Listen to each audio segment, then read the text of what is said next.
1 ಲಕ್ಷ ಗಿಡ ನೆಟ್ಬಿಡ್ಬೇಕು, ಅದೇನಾಗಲಿ. ಇನ್ನು ಚಿಕ್ಕ ಕಳಸರಿನೂ ಒಂದು 5,000 ನೆಟ್. ಪ್ರತಿ ಸರಿ ನೆಡ್ತಾನೆ ಇರ್ತೀನಿ ಬೌಂಡ್ರಿಗೆ, ಎಲ್ಲಿ ಖಾಲಿ ಇರುತ್ತೆ ಅಲ್ಲಿಗೆ ಬರೀ ಗಿಡ ನೆಡೋದೆ.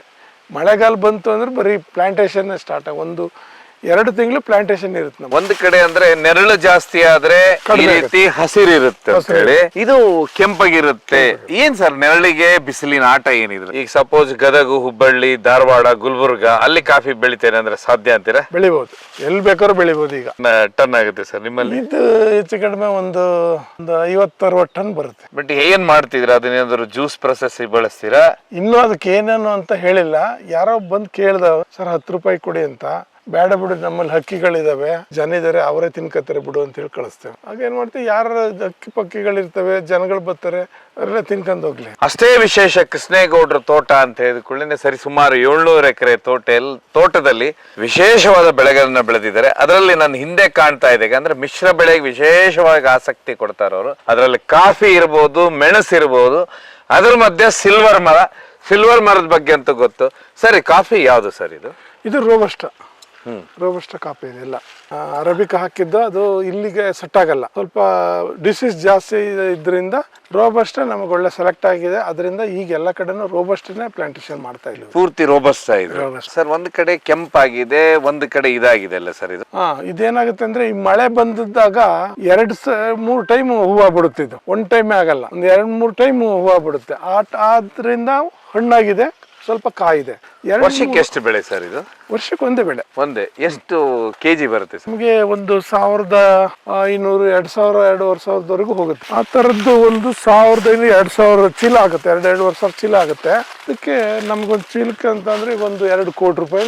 2 ಕೋಟಿ ರೂಪಾಯಿ.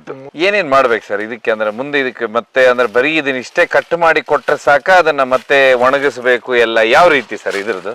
ಇದು ಏನ್ ಮಾಡಿದ್ವಿ ಅಂತ ಅಂದ್ರೆ ಇದೆಲ್ಲ ಕೆಂಪಂದಾಗೆಲ್ಲ ಕುಯ್ತೀವಿ. ಈ ರೀತಿ ಕೆಂಪಾದ್ರೆ ಇದೆಲ್ಲ ಕುಯ್ತೀವಿ. ಇದನ್ನ 3 ಟೈಮ್ ಕುಯ್ತೀವಿ. ಈ ತರ ಕೆಂಪು ಇದೆಲ್ಲ ಕುಯ್ದ್ಬಿಟ್ಟು ಡ್ರೈಯರ್ ಹಾಕ್ಬಿಡ್ತೀವಿ. ಡ್ರೈಯರ್ ಅಲ್ಲಿ ಡ್ರೈ ಅಂದ್ರೆ ಒಂದು ಮಾಯಿಶ್ಚರ್ ಗೊತ್ತಾಗುತ್ತೆ ನಮಗೆ. 12-13 ಮಾಯಿಶ್ಚರ್ ನೋಡಿ ತೆಗೆದ್ಬಿಟ್ಟು ಕ್ಲೀನಾಗಿ ಇದ್ ಮಾಡಿ ಪ್ಯಾಕ್ ಮಾಡಿ ಇಟ್ಬಿಡ್ತೀವಿ. ಬೆಲೆ ಬಂದಾಗ ಮಾರೋದು? ಬೆಲೆ ಬಂದಾಗ ಮಾರೋದು, ಇಲ್ಲಾಂದ್ರೆ ಇಲ್ಲ.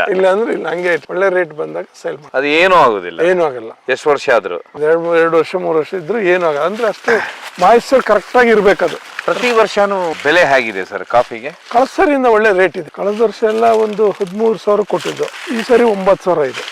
ಅದು 13 ಆಗುತ್ತೆ. ಇನ್ ಮುಂದೆ ಬರುತ್ತೆ 13,000.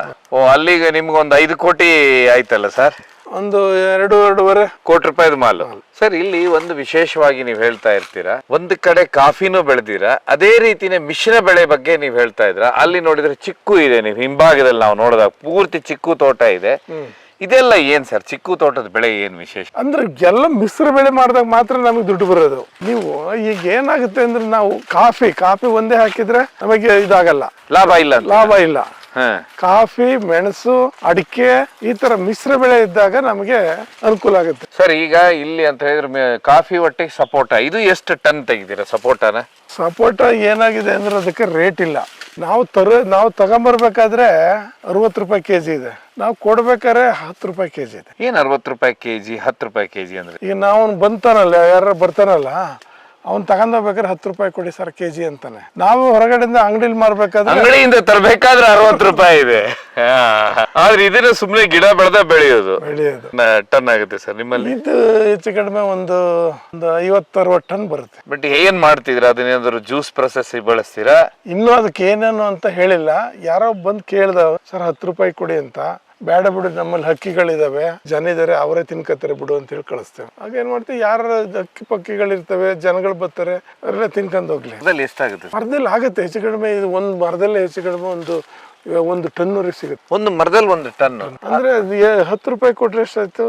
10,000 ರೂಪಾಯಿ ಆಯ್ತು. ಆದ್ರೆ 1 ವರ್ಷಕ್ಕೆ ಒಂದೇ ಬೆಳೆ ಇದು? ಒಂದೇ ಬೆಳೆ ಅಲ್ಲ, ಬರ್ತಾ ಇರ್ತದ ಅದು, ಯಾವತ್ತೂ ನಿಲ್ಲುದಿಲ್ಲ. 2 ಬೆಳೆ ಬರುತ್ತೆ. ಬಂದ್ರು ಅದೇನು ಲಾಭ ಇಲ್ಲ. ಅಂದ್ರೆ ಕೂತ್ ಮಾರಿದ್ರೆ ಒಳ್ಳೆ ಲಾಭ. ನೀವು ದೊಡ್ಡ ಇವತ್ತಿನ ಡೈರೆಕ್ಟ್ ಮಾರ್ಕೆಟಿಂಗ್ ಇದಾವಲ್ಲ ದೊಡ್ಡ ಅವ್ರಿಗೆ ಯಾರಿಗೂ ಟೈಅಪ್ ಆಗಿಲ್ವಾ? ಅಂದ್ರೆ ಅಷ್ಟು ಕ್ವಾಂಟಿಟಿ ಸಿಗಲ್ಲ ಸರ್. ಈಗ ಒಂದು 50 ಟನ್ ಅಂದ್ರೆ ದೊಡ್ಡ ಕ್ವಾಂಟಿಟಿ, ಅಂದ್ರೆ ಒಂದೇ ಸರಿ ಬರಲ್ಲ. ಇದೇನಾಗುತ್ತೆ ಅಂದ್ರೆ ಬರ್ತಾ ಇರ್ತದೆ, ಕುಯ್ತಾ ಇರ್ಬೇಕು, ಅವ್ರಿಗೆ ಇದಾಗ್ತಾ ಇರ್ಬೇಕು. ಹಂಗಾಗಿ ಅದಕ್ಕೆ ಅಷ್ಟೇನು ಮಾರ್ಕೆಟಿಂಗ್ ಒಂದ್ಸರಿ ಬಂದ್ರೆ ಕೊಟ್ರೆ ಓಕೆ ದುಡ್ಡು ಆಗುತ್ತೆ. ಹಿಂಗ್ ಬರ್ತಾನೆ ಇರ್ತದೆ, ಕುಯ್ತಾ ಇರ್ಬೇಕು, ಕೊಡ್ತಾ ಇರ್ಬೇಕು ಅಂದ್ರೆ ಒಳ್ಳೆ ಇದಿರಕ್ಕಲ್ಲ, ಮಾರ್ಕೆಟಿಂಗ್ ಕಷ್ಟ. ಕಾಫಿ ಒಟ್ಟಿಗೆ ಅದ್ರ ಅಕ್ಕಪಕ್ಕ ಎಲ್ಲಾ ಟೈಪ್ ಇದು ಬೆಳೆದಾಗಷ್ಟೇ ಲಾಭ ಅಂತೀರಾ. ಈಗ ಈ ತೋಟದಲ್ಲಿ ವಿಶೇಷವಾಗಿ ಕಾಫಿ ಇದೆ, ಚಿಕ್ಕು ನೋಡಿದು ಅಂದ್ರೆ ಸಪೋಟ ನೋಡಿದು, ಅದಾದ್ಮೇಲೆ ಏನೇನ್ ಬೆಳಿತೀರಾ? ಕಾಫಿ, ಸಪೋಟ, ಮಾವು, ತೆಂಗು, ಮತ್ತೆ ಸಿಲ್ವರ್ ಎಲ್ಲವೂ ಇದೆ ಇದರಲ್ಲಿ. ಹಲಸು ಎಷ್ಟು ಟನ್ ಆಗುತ್ತೆ ಸರ್? ಹಲಸು ಸುಮಾರು ಆಗುತ್ತೆ, ಅದು ಹೆಚ್ಚು ಕಡಿಮೆ 100 ಟನ್ ಮೇಲೆ. ಸೊ ಈಗ ನೀವು ಅಂತ ಹೇಳಿದ್ರೆ ಸಪೋಟನ್ ಹಾಕಿದ್ರೆ ಅದ್ರ ಮೊದ್ಲು ಬೆಲೆ ಇತ್ತು ಸಪೋಟಾಗೆ? ಸ್ವಲ್ಪ ಬೆಲೆ ಇತ್ತು, 15 ರೂಪಾಯಿ ಇತ್ತು ಕೆಜಿ. ಈಗ ಸ್ವಲ್ಪ ಕಡಿಮೆ ಆಗಿದೆ, ಅದಕ್ಕೆ ರೇಟ್ ಬಂದಾಗ ಬಾ ಅಂತ ಹೇಳಿ ಕಳ್ಸಿದೀನಿ. ಬಟ್ ಅದು ಉಳಿಯುತ್ತೆ ಸರ್ ಹಾಗೇನೆ? ಉಳಿಯೋದಿಲ್ಲ, ತಿನ್ಕೊಳ್ಳಿ ಬಿಡಿ. ಹಕ್ಕಿಗಳು, ಪ್ರಾಣಿಗಳು, ಜನ, ಹಕ್ಕಿಗಳು ಬಂದು ತಿಂದೋಗ್ತವೆ. ಬೆಳಗ್ಗೆ ಟೈಮ್ ಚೆನ್ನಾಗಿ ಗೊತ್ತಾಗುತ್ತೆ ನಮ್ಗೆ. ಎಲ್ಲ ತಿಂದು ರೋಡಿಲ್ ಹಾಕಿರ್ತವೆ. ಅದು ಮತ್ತೆ ಬೆಳೀತಲ್ಲ, ರೀಪ್ರೊಡಕ್ಷನ್ ಆಗುತ್ತೆ. ಅಂದ್ರೆ ಅದು ಹಕ್ಕಿ ತಿಂದು ಎಸೆದ್ರೆ ಮತ್ತೆ ರೀಪ್ರೊಡಕ್ಷನ್ ಆಗುತ್ತೆ. ಅದೇನು ಹಕ್ಕಿ ತಿನ್ನೋದ್ರಿಂದ ಯಾವ್ದು ವೇಸ್ಟ್ ಆಗುದಿಲ್ಲ, ಮತ್ತೆ ಬೆಳೀತಾನೆ ಇರುತ್ತೆ ಅದೇ ರೀತಿ. ಎಷ್ಟು ಒಟ್ಟು ಸಪೋಟ ಗಿಡಗಳಿದಾವೆ ಸರ್? ಸಪೋಟ ಗಿಡ ಒಂದೇ ವಿಶೇಷ ಅಂತ ಹೇಳಿದ್ರೆ ಕೃಷ್ಣೇಗೌಡರ ತೋಟದಲ್ಲಿದ್ದೇವೆ. ಅದರಲ್ಲಿ ವಿಶೇಷವಾಗಿ ಕಾಫಿ ಭಾಗದಲ್ಲಿದ್ದೇವೆ, ಅಂದ್ರೆ ಕಾಫಿ ಬೆಳೆ ಭಾಗದಲ್ಲಿದ್ದೇವೆ. ಕಾಫಿ ಇರ್ಬೋದು, ಚಿಕ್ಕು ಇರ್ಬೋದು, ಹಲ್ಸ್ ಇರ್ಬೋದು, ಸಿಲ್ವರ್ ಇರ್ಬೋದು, ಮಹಾಗನಿ ಇರ್ಬೋದು, ಎಲ್ಲವೂ ಚಿಕ್ಕು ಅಂದ್ಕೊಳ್ಳೇನೆ ಸಪೋಟ ಅಂತ ಹೇಳಿ ಈ ರೀತಿಯ ವಿಶೇಷವಾದ ಮಿಶ್ರ ಬೆಳೆಯ ಮಧ್ಯೆ ಇದ್ದೇವೆ. ನೀವು ನೋಡ್ಬೋದು ಯಾವ ರೀತಿ ಕಾಣ್ತಾ ಇದೆ ಹಿಂದೆ ಅಂತೇಳಿ. ದೊಡ್ಡದು ಒಂದು ಕಾಡಲ್ಲಿದ್ದಾಗಿದೆ ಅಂತ ಕಾಡಲ್ಲಿದ್ದೇವೆ. ಸರಿಸುಮಾರು ಒಂದು 2-2.5 ಕೋಟಿ ರೂಪಾಯಿ ಕಾಫಿ ಬೆಳಿತೀರಾ ಅಂತ ಹೇಳಿ. ಕಾಫಿ ಇಷ್ಟೊಂದು ಬೆಳೆದಾಗ ಇದಕ್ಕೆ ಮೆನ್ ಪವರ್ ಎಲ್ಲ ಎಷ್ಟು ಬೇಕು? ಮ್ಯಾನ್ ಪವರ್ ಬೇಕಾಗುತ್ತೆ, 150 ಜನ ಬೇಕಾಗುತ್ತೆ. ಕೆಲ್ಸಕ್ಕೆ 150 ಜನ ಬೇಕಾಗುತ್ತೆ. ಅದಾದ ಮೇಲೆ ನೀವು ಹೇಳ್ತಾ ಇದ್ರ ಕಾಫಿ ಇಲ್ಲಿ ಇಳುವರಿ ಜಾಸ್ತಿ ಬರುತ್ತೆ, ರೋಬೋಸ್ಟ್ ಅದು, ಅಥವಾ ಪಶ್ಚಿಮ ಘಟ್ಟ ಅಂದ್ರೆ ಸಕಲೇಶ್ಪುರ ಆ ಸೈಡ್ ಮೇಲೆ ಘಟ್ಟದ ಮೇಲ್ಭಾಗದಲ್ಲಿ ಬರುತ್ತೆ ಅಂತೀರಾ? ನೀವು ಗೊಬ್ಬರ ಕೊಟ್ರೆ ಎಲ್ಲ ಕಡೆನೂ ಬರುತ್ತೆ. ಈಗ ಒಳ್ಳೆ ಮೆನ್ನೂರ್ ಕೊಟ್ರೆ, ನೀಟಾಗಿ ಅದಕ್ಕೆ ನೀರು ಎಲ್ಲ ಕೊಟ್ರೆ ಇಲ್ಲೂ ಅದಕ್ಕಿಂತ ಚೆನ್ನಾಗಿ ಬೆಳಿಬಹುದು. ಒಂದ್ ಕಡೆ ಅಂದ್ರೆ ನೆರಳು ಜಾಸ್ತಿ ಆದ್ರೆ ಈ ರೀತಿ ಹಸಿರಿರುತ್ತೆ ಅಂತ ಹೇಳಿ, ಇದು ಕೆಂಪಗಿರುತ್ತೆ. ಏನ್ ಸರ್ ನೆರಳಿಗೆ ಬಿಸಿಲಿನ ಆಟ ಏನಿದ್ರೆ? ಸೂರ್ಯನ ಬೆಳಕು ಬಿದ್ದ ತಕ್ಷಣನೇ ಇದೆಲ್ಲ ರೆಡ್ ಆಗ್ಬಿಡುತ್ತೆ, ಇದು ಚೆನ್ನಾಗಿ ಬರುತ್ತೆ. ನೀವು ಸ್ವಲ್ಪ ಸೇಡ್ ಕಡಿಮೆ ಇದ್ರೆ ಅಲ್ಲಿ ಅಷ್ಟು ಫಸಲ್ ಬರಲ್ಲ. ಆದ್ರೆ ರೆಡ್ ನೀವು ಹೇಳ್ತಾ ಇದ್ರ ರೆಡ್ ಜಾಸ್ತಿ ಆದ್ರೆ ಫಸಲ್ ಒಳ್ಳೆ ಫಸಲ್ ಅಂತ ಅರ್ಥ. ನೀವು ಸೇಡ್ ಕಡಿಮೆ ಇದ್ರೆ ಒಳ್ಳೆ ಫಸಲ್ ಬರುತ್ತೆ. ಇದೆಲ್ಲದಕ್ಕಿಂತ ಹೆಚ್ಚಾಗಿ ಇದಕ್ಕೆ ನೆರಳು ಬೇಕೇ ಬೇಕಾ ಸರ್? ಇದಕ್ಕೆ ಕಡಿಮೆ ಇದ್ರೆ ಆಯ್ತು, 20% ಇದ್ರೆ ಸಾಕು. ಈಗ ಸಪೋಸ್ ಗದಗ, ಹುಬ್ಬಳ್ಳಿ, ಧಾರವಾಡ, ಗುಲ್ಬರ್ಗ ಅಲ್ಲಿ ಕಾಫಿ ಬೆಳಿತೇನೆ ಅಂದ್ರೆ ಸಾಧ್ಯ ಅಂತೀರಾ? ಬೆಳಿಬಹುದು, ಎಲ್ಲಿ ಬೇಕಾದ್ರೂ ಬೆಳಿಬಹುದು. ಈಗ ಆದ್ರೆ ನೆರಳು ಬೇಕು. ಸೀದಾ ಡೈರೆಕ್ಟ್ ಜೋಳ, ಗೋಧಿ ಹೊಲದ ತರ ಆಗಲ್ಲ. ಅಲ್ಲಿ ಮಾಡ್ಬೋದು, ಅಲ್ಲೂ ಗಿಡ ಹಾಕಿ. ಇದೆಲ್ಲ ಹೊಲಕ್ಕಿಂತ ಕಡೆ ಇದ್ದದ್ದು ಇದೆಲ್ಲ. ಅಂದ್ರೆ ಅಲ್ಲಿಗೆ ಮರ ನೆಟ್ಕೊಂಡು ಅದಕ್ಕೆ ಸ್ವಲ್ಪ ಸೇಡು ಕೊಟ್ಕೊಂಡು ಬೆಳೆಸಿದ್ರೆ ಎಲ್ಲಿ ಬೇಕಾದ್ರೂ ಬೆಳಿ ಕಾಫಿ, ಎಲ್ಲಿ ಬೇಕಾದ್ರೂ ಬೆಳಿ. ಸೊ ಅದರ ಅರ್ಥ ನೀವು ಆ ನಂತರ ಇಲ್ಲೆಲ್ಲ ಮರ ಬೆಳಿತೀರಾ? ಮರ ಬೆಳಿತೀವಿ, ಮರದ ಪಕ್ಕದಲ್ಲಿ ಇದು ಹಾಕಿದ್ರೆ ಚೆನ್ನಾಗಿ ಬರುತ್ತೆ. ಒಟ್ಟು ಎಷ್ಟು ಎಕರೆಯಲ್ಲಿ ಹಾಕ್ತೀರಾ ಸರ್ ಕಾಫಿನ? ಇದೊಂದು 250 ಎಕರೆಯಲ್ಲಿ ಇದೆ. ಅಂದ್ರೆ ಮಿಶ್ರ ಬೆಳೆ, ಇದನ್ನೇ ಸಪರೇಟ್ ಮಾಡಿಲ್ಲ, ಎಲ್ಲ ಮಿಕ್ಸ್ ಅಲ್ಲಿ ಒಂದು 250-300 ಎಕರೆ ಕಾಫಿ. ತುಂಬಾ ವಿಶೇಷ ಅಂದ್ರೆ ನೀವು ನೋಡಿದ್ರ 300 ಎಕರೆಯಲ್ಲಿ ಕಾಫಿ ಬೆಳಿತಾರೆ. ವಿಶೇಷವಾಗಿ ಕಾಫಿಗೆ ಅದ್ಭುತವಾದ ಬೆಲೆ ಇದೆ. ಕೃಷ್ಣೇಗೌಡರ ತೋಟದಲ್ಲಿ ನಾವು ಕಾಫಿ ನೋಡಿದ್ವು. ಮುಂದೆ ಏನ್ ತೋರಿಸ್ತಾರೆ ಸರ್ ಅದನ್ನ ನೋಡ್ಕೊಂಡು ಹೋಗ ಬನ್ನಿ. 700 ಎಕರೆ ಇದೆಲ್ಲ ಸರ್, ಇದ್ರಲ್ಲಿ ಒಂದ್ ಕಡೆ ಕಾಫಿ ಬೆಳೆದಾರೆ. ಇದನ್ನ ಮೇಂಟೈನ್ ಎಲ್ಲ ಹೇಗ್ ಮಾಡ್ತೀರಾ ಸರ್ ನೋಡ್ಕೊಳ್ಳೋದಕ್ಕೆಲ್ಲ? ನೋಡ್ಕೊಳ್ಳಿಕ್ಕೆಲ್ಲ ಎಲ್ಲ ಕಡೆ ರೈತರುಗಳಿದ್ದಾರೆ. ಒಟ್ಟಿಗೆ 6 ಜನ ರೈತರುಗಳು ಇರ್ತಾರೆ. ಅವ್ರಿಗೆ ಒಂದೊಂದು ಬ್ಲಾಕ್ ಅಂತ ಕೊಡ್ತೀವಿ. ಅವರೆಲ್ಲಾನು ಮೇಂಟೈನ್ ಮಾಡ್ತೀವಿ. ಒಂದೊಂದು ಬ್ಲಾಕ್ 100 ಎಕರೆ ಒಂದೊಂದು ಬ್ಲಾಕ್ ಒಬ್ಬರಿಗೆ ಕೊಡ್ತೀವಿ. ಒಂದು 25 ಜನ ವರ್ಕರ್ಸ್ ಕೊಡ್ತೀವಿ. ರಿಪೋರ್ಟ್ ಕೊಡೋ ಬೆಳಿಗ್ಗೆ ಟೈಮ್ ನಾನೇ ವರ್ಕರ್ ಕೆಲಸ ಹೇಳಬೇಕು. ಇದು ಪೀಕ್ ಇಲ್ಲಿದೆ, ಅಲ್ಲೊಂದು ಮೇಲೆ ಹೋಗೋಣ ಸರ್. ಇಲ್ಲಿ ವಿಶೇಷವಾಗಿ ಅಡಿಕೆ ಇದೆ. ಇದೇ ಅಡಿಕೆ ದೊಡ್ಡ ತೋಟ ಅಂತೀರಾ? ಇಲ್ಲ, ಉದ್ಕೂ ಇದೆ ತೋಟ ಅಡಿಕೆ. ಈಗ ನಾವು ಅಡಿಕೆ ತೋಟದಲ್ಲಿ ಹೋಗ್ತಾ ಇದೆಯಲ್ಲ, ಅಡಿಕೆ ಒಟ್ಟು ಎಷ್ಟಾಗುತ್ತೆ ಸರ್ ನಿಮ್ದು ಸರಿ ಸುಮಾರು? ಅಡಿಕೆ ಈಗ ಒಂದು 200 ಟನ್ ಆಗುತ್ತೆ ಹಸಿದು. 200-250 ಟನ್ ಅಡಿಕೆ ಬೆಳಿತೀವಿ ಇಲ್ಲಿ. ಅಲ್ಲಿ ಪ್ರೊಸೆಸಿಂಗ್ ನಮ್ಮ ಅಣ್ಣನ ಮನೆಗೆ ಕಳಿಸ್ತೀವಿ, ಅಣ್ಣವ್ರ ಮನೆಗೆ ಕಳಿಸ್ತೇವೆ. 200 ಟನ್ 200-250 ಟನ್ ವರೆಗೆ ಆಗುತ್ತೆ ಪ್ರತಿ ವರ್ಷ. ಏನ್ ಸರ್ ಮಾರ್ಕೆಟ್ ಅಲ್ಲಿ ಬೆಲೆ? ಒಂದು ಕ್ವಿಂಟಾಲ್ಗೆ 6,800 ವರೆಗೆ ಇದೆ. ಒಂದು ಕ್ವಿಂಟಾಲ್ 62,000 63,000 ಒಂದು ಟನ್. ಇದರಲ್ಲಿ 2 ಜಾತಿ ಇರ್ಬೇಕಲ್ಲ ಅಡಿಕೆಯಲ್ಲಿ? ಅಡಿಕೆಯಲ್ಲಿ 2-3 ಜಾತಿ ಇದೆ. ಒಂದೊಂದಕ್ಕೆ ಒಂದೊಂದು ಬೆಲೆ ಅಂತೀರಾ? ಕಾಫಿನ ನೋಡ್ತಾ ಇದ್ದು ಅದೇ ರೀತಿಯನ್ನ ನಾವು ಇಲ್ಲಿ ಬಂದ ಕೂಡಲೇನೆ ಅಡಿಕೆದೇ ದೊಡ್ಡ ಸಾಮ್ರಾಜ್ಯ ನೋಡ್ತಾ ಇದ್ದೇವೆ ಸರ್. ಒಟ್ಟು ಅಡಿಕೆ ಎಷ್ಟು ಬೆಳಿತೀವಿ? 200 ಟನ್ ಬೆಳಿತೀವಿ. ಅದೆಲ್ಲ ಸೇರಿದ್ರೆ ಒಂದು 450-500 ಟನ್ ಅಡಿಕೆ ಬೆಳಿತಾರೆ ಕೃಷ್ಣೇಗೌಡರು ತಮ್ಮ ತೋಟದಲ್ಲಿ. ಅಂದ್ರೆ ತಮ್ಮ ತೋಟಗಳಲ್ಲಿ, ಈ ತೋಟದಲ್ಲಿ 200 ಟನ್ ಬೆಳಿತಾರೆ ಸರ್. ಅಡಿಕೆ ಬೆಲೆ ಹೇಗಿದೆ, ಅಡಿಕೆ ಮಾರುಕಟ್ಟೆ ಹೇಗಿದೆ? ಅಡಿಕೆ ಬೆಲೆ ಒಳ್ಳೆ ಬೆಲೆ ಇದೆ. ಈಗ ಮುಂದೆ ನೋಡ್ಬೇಕು. ಈಗಿರೋ ಬೆಲೆ ಒಳ್ಳೆ ರೈತರಿಗೆ ಒಳ್ಳೆ ಲಾಭದಾಯಕ ಬೆಳೆ ಅಡಿಕೆ. ನೆಕ್ಸ್ಟ್ ಏನಾಗುತ್ತೆ ನೋಡ್ಬೇಕು, ಏನು ಇದಾಗುತ್ತೆ. ಸೊ ಈಗ ಒಂದು ಅಂದ್ರೆ ಹೇಳಿದ್ರೆ 400-450 ಟನ್ ಅಂದ್ರೆ ಎಷ್ಟು ಬೇಕಾಗುತ್ತೆ ಸರ್ ಒಟ್ಟು? ಅಂದ್ರೆ ಮರಗಳು ಎಷ್ಟು ಬೇಕಾಗ್ತವೆ? ಮರ ಬೇಕಾಗುತ್ತೆ ಒಂದು ಎಕರೆಗೆ 600 ಮರ ಅಂತಂದ್ರೆ ಹೆಚ್ಚು ಕಡಿಮೆ ಒಂದು 100-200 ಎಕರೆ 150 ಎಕರೆ ಬೇಕು. ಒಂದು ಮರದಲ್ಲಿ ಎಷ್ಟು ಬಿಡುತ್ತದೆ? ಬಿಡುತ್ತೆ ಒಂದು 10 kg. ವರ್ಷಕ್ಕೆ ಒಂದೇ ಬೆಳೆ? ಒಂದೇ ಬೆಳೆ 20 kg. 15ರಿಂದ 10ರಿಂದ ಅದು ಇಷ್ಟು ಅಂತ ಹೇಳಕ್ ಬರಕಲ್ಲ. ಯಾವ್ದು ಪ್ರೋಟೀನ್ ಚೆನ್ನಾಗಿ ಬರುತ್ತೆ ಅದರಲ್ಲಿ ಒಳ್ಳೆ 10 kg 15 kg ವರೆಗೂ ಬರುತ್ತೆ. ಸೊ ಲಾಭದಾಯಕನೇ? ಲಾಭದಾಯಕ. ಅಡಿಕೆ ಕಾಫಿ ಈಗೆಲ್ಲ ಲಾಭದಾಯಕ ಬೆಳೆಗಳು. ನಿಮಗೆ ಒಂದು ವರ್ಷಕ್ಕೆ ಒಂದು ಅದು ಇಲ್ಲಿದೆ ಒಂದು 2-2.5 ಕೋಟಿ ಅಡಿಕೆ. 2.5 ಕೋಟಿ ಟೋಟಲ್ ಎಲ್ಲ ಸೇರಿ 3-4 ಕೋಟಿ. ಕೃಷಿಯಲ್ಲಿ ಕೋಟಿಗಟ್ಲೆ ಅಂತ ಹೇಳಿದ್ರೆ ಭೂಮಿ ಇದ್ರೆ ನೋಡ್ಬೋದು. ಅದೇ ರೀತಿನೇ ಸರ್ ಹೇಳ್ತಾ ಇದ್ರು ಸರಿಸುಮಾರು ಒಂದು 4 ಕೋಟಿ ರೂಪಾಯಿದ ಅಡಿಕೆನೆ ಆಗುತ್ತೆ ಅಂತ ಹೇಳಿ. ಸೊ ಈ ಒಟ್ಟಾರೆಯಾಗಿ ಒಟ್ಟು ಎಷ್ಟು ಎಕರೆಯಲ್ಲಿ ಎಲ್ಲ ಸೇರಿ ಹಾಕ್ತೀರಾ ಸರ್? ಒಂದು 200 ಎಕರೆ? 200 ಎಕರೆ ಇದೆ. ಸೊ ಬನ್ನಿ, ಅಡಿಕೆ ತೋಟನ ನೀವು ಒಂದು ಸುತ್ತು ನೋಡ್ಬೋದು. ನೀವು ಯಾವ ರೀತಿ ಅಡಿಕೆ ಒಂದು ಸಾಮ್ರಾಜ್ಯನೇ ಇದೆ ಅಂತ ಹೇಳಿ. ಸರ್ ಈ ಭಾಗದಲ್ಲಿ ಇಷ್ಟು ದೊಡ್ಡ ಅಡಿಕೆ ತೋಟ ಯಾರ್ದಿದೆ ಸರ್? ಈ ಭಾಗದಲ್ಲಿ ಅದು ಆ ಕಡೆ ಇದೆ, ಶಿವಮೊಗ್ಗ ಸಿರ್ಸಿ ಆ ಕಡೆ ಎಲ್ಲ. ಇಲ್ಲ ಇಲ್ಲಿ ಯಾರ್ದು ಇಲ್ಲ ಇಷ್ಟೊಂದು ದೊಡ್ಡ ತೋಟ. ಆದ್ರೆ ನಿಮ್ಮ ಪ್ರಕಾರ ಸಿರ್ಸಿಯಲ್ಲಿ ಬೆಳೆಯೋ ಅಡಿಕೆ ಬೇರೆ, ಇಲ್ಲಿ ಬೆಳೆಯೋ ಅಡಿಕೆ ಬೇರೆ ಅಂತೀರಾ? ಎಲ್ಲ ಒಂದೇ ಆಗ್ಬಿಟ್ಟಿದೆ ಈಗ. ಅವರು ನಮಗೆ ಗಿಡ ಕೊಡ್ತಾರೆ, ಇಲ್ಲಿಂದಲೂ ತಗೊಂಡು ಹೋಗ್ತಾರೆ. ಈಗೆಲ್ಲ ಮಿಕ್ಸ್ ಆಗ್ಬಿಟ್ಟಿದೆ. ಮೊದಲಾಗಿದ್ರೆ ಶಿವಮೊಗ್ಗ ಅಡಿಕೆನೆ ಬೇರೆ ಇರೋದು. ನಾವು ನೋಡ್ಬೋದು ಅಂತ ಹೇಳಿದ್ರೆ ಮಿಶ್ರ ಬೆಳೆ ವಿಶೇಷ ಅಂದ್ಕೊಳ್ಳೇನೆ ಟೀಕ್ ಮರ. ಟೀಕ್ ಬಗ್ಗೆನೂ ಕೇಳುವ ಕೃಷ್ಣೇಗೌಡ್ರ ಹತ್ರ. ಸರ್ ಈ ಟೀಕ್ ಹೇಗೆ ಸರ್ ಇದು ಎಷ್ಟು ಯಾವಾಗಿಂತ ಬೆಳೀತಾ ಇದ್ರ?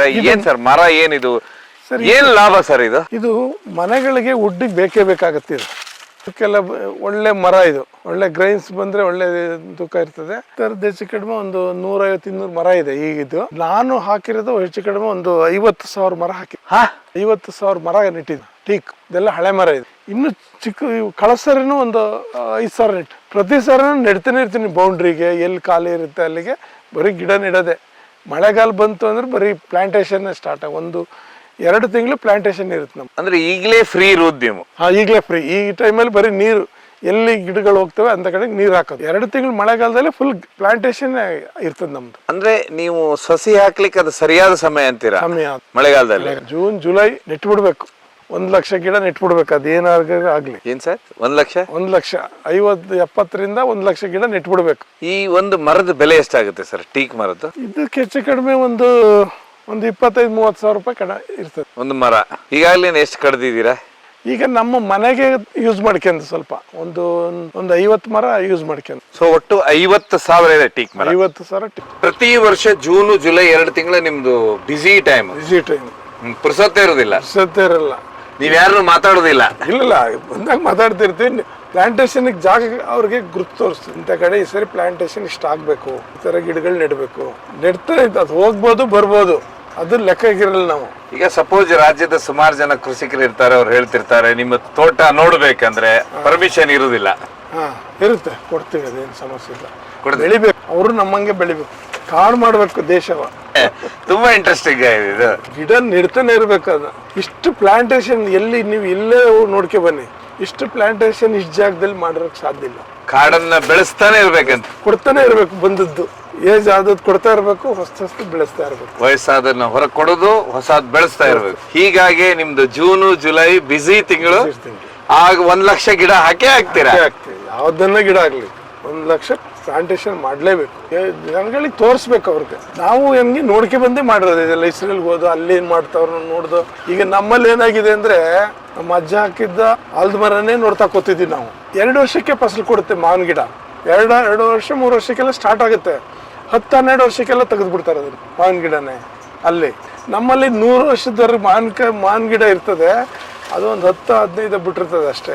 ಅದು 5 ವರ್ಷ ಕಳೆದ್ಮೇಲೆ ಹಿಂಗ್ ಇರ್ತವೆ, ಜಂಪು ಬಿದ್ದಿರ್ತದೆ ಮಾವಿನ ತೋಟದಲ್ಲಿ. ಅಲ್ಲಿ ಎಲ್ಲಿ ನೋಡಿದ್ರೆ ನೀವು? ಇಸ್ರೇಲಲ್ಲಿ. ನೀರ್ ಹೇಗೆ ಸರ್ ಇಸ್ರೇಲ್ ಅಲ್ಲಿ ಸೋರ್ಸ್? ನೀವು ವರ್ಷಕ್ಕೆ 6 ಇಂಚು ಮಳೆ ಬರೋದು ಅವ್ರಿಗೆ. ನಮ್ಮಲ್ಲಿ 100 ಇಂಚು ಬರುತ್ತೆ. ಅದೆಲ್ಲ ಸಮುದ್ರಕ್ಕೆ ಹೋಗುತ್ತೆ. ಅವರು ಅದನ್ನ ಫಿಲ್ಟರ್ ಮಾಡಿ ರೈತರುಗಳಿಗೆ ಕೊಡ್ತಾವ್ರೆ. ಆ ನೀರನ್ನ ಫಿಲ್ಟರ್ ಮಾಡಿ. ಆಮೇಲೆ ರೈತರುಗಳಿಗೆ ನೀರು ಕೊಟ್ರಪ್ಪ ಅಂದ್ರೆ 50 ಅಡಿ ಅಗಲ ಚಾನಲ್ಲು, 1000 ಅಡಿ ಚಾನಲ್ ಹೊಡಿತಾರೆ, ನೀರು ಕೊಡಕ್ ಹೋಗ್ತಾರೆ. ಅದೆಲ್ಲ ಮಾಡಬೇಕಾಗಿರೋದಲ್ಲ. ಪೈಪ್ ಮುಖಾಂತರ ನೀರು ಕೊಡ್ಬೇಕು. ಪೈಪ್ ಮುಖಾಂತರ ನೀರು ಕೊಟ್ಟಾಗ ಮಾತ್ರ ರೈತರಿಗೆ ಬೆಳೆಯಕ್ಕೆ ಸಾಧ್ಯ. ನೀವು ಚಾನಲ್ ಹೊಡೆದು ನೀರು ಕೊಟ್ರೆ ಎಲ್ಲಿ ಹೋಗುತ್ತೆ ನೀರದು? ಮತ್ತೆ ಸಮುದ್ರಕ್ಕೆ ಹೋಗುತ್ತೆ. ಅಂದ್ರೆ ಜಾಗನೇ ಎಷ್ಟು ವೇಸ್ಟ್ ಆಗುತ್ತೆ. ಸಾವಿರಾರು ಎಕರೆ ಜಾಗನ ಬರೀ ಟ್ರೆಂಚ್ ಹೊಡೆದು ನೀರು ಮಾಡಿದ್ದಾರೆ.